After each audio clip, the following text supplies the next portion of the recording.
Bharatiya Janata party के Bharatiya Janata party के Bharatiya Janata party के केसीआर रेड्डी के महेश अण्ಣ के नरेंद्र मोदी जी के ಬಂಧುಗಳೇ, ಇವತ್ತು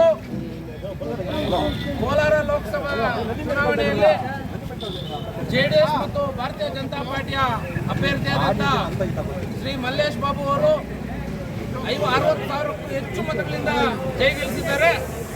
ಅವರಿಗೆ ನಾವು ಬಂಗಾರಪೇಟೆ ವಿಧಾನಸಭಾ ಕ್ಷೇತ್ರದ ಅಭಿನಂದನೆ ಸಲ್ಲಿಸ್ತಾ ಇದ್ದೀವಿ.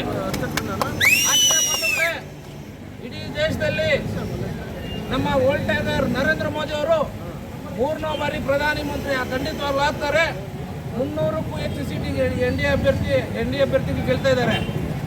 ಬಂಗಾರಪೇಟೆ ವಿಶೇಷತೆ ಏನಂತಂದ್ರೆ ಇಡೀ ಜಿಲ್ಲೆನಲ್ಲಿ ಅತ್ಯಧಿಕ ಲೀಡ್ ಕೊಟ್ಟಿರುವ ಕ್ಷೇತ್ರ ಅಂದ್ರೆ ಅದು ಬಂಗಾರಪೇಟೆ ವಿಧಾನಸಭೆ.